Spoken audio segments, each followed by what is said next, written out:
Hello friends, அஸ்ஸலாமு அலைக்கும். எல்லோரும் நல்லா இருக்கீங்களா?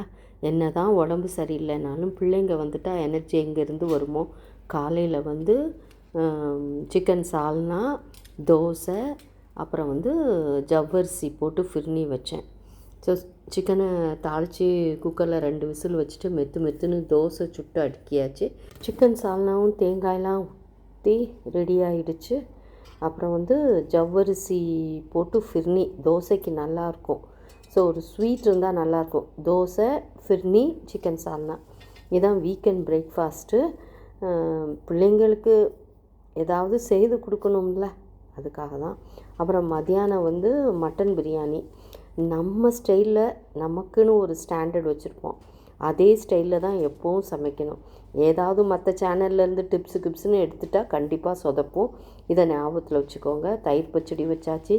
சிக்கன் ஃப்ரை பண்ணிகிட்ருக்கேன் கோகோனட் ஆயிலில், அதனால தான் இப்படி நுரைச்சிக்கிட்டுருக்கு. அப்புறம் கொஞ்சம் துவரம்பருப்பும் கடலைப்பருப்பும் போட்டு தாளிச்சா வச்சேன். எலும்பு தாளிச்சா, மட்டன் தாளிச்சா சூப்பராக இருந்துச்சு.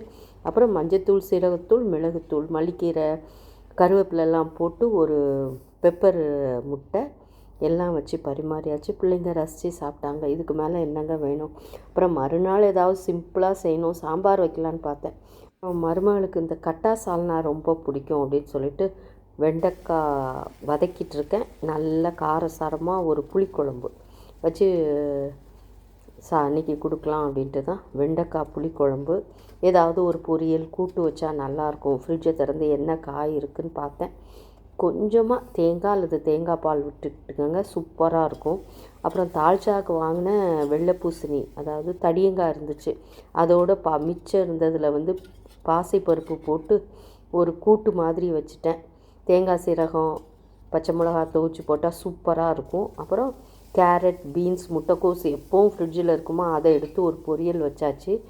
ஸோ வெண்டைக்காய் புளிக்கறி, அப்புறம் தடியங்காய் கூட்டு, கேரட், பீன்ஸ், முட்டைக்கோஸ் போட்டு பொரியல், இதான் இன்றைக்கி வச்சேன். அப்புறம் ரசம் இருந்துச்சு, மோர் இருக்குது. எல்லாம் பரிமாற ரெடியாக பவுலில் எடுத்து வச்சுட்டேன். அப்புறம் பாறை மீன் ஃப்ரீசரில் இருந்துச்சு, துண்டு மீன், அதை பொரிச்சிக்கிட்ருக்கேன். அப்புறம் சம்மந்தி தந்த அப்பளம், வடகம்லாம் இருந்துச்சு. இதை ஒரு நாள் பொரித்து இந்த கட்டா சால்னா அல்லது மோர் குழம்புல போடணும்னு சொன்னாங்க. ஆம்பூர்லாம் அது ஸ்பெஷலாக. ஸோ அப்பளம் மட்டும் பொரித்தேன், சூப்பராக இருந்துச்சுங்க. தேங்க்ஸ் ஃபார் வாட்சிங்.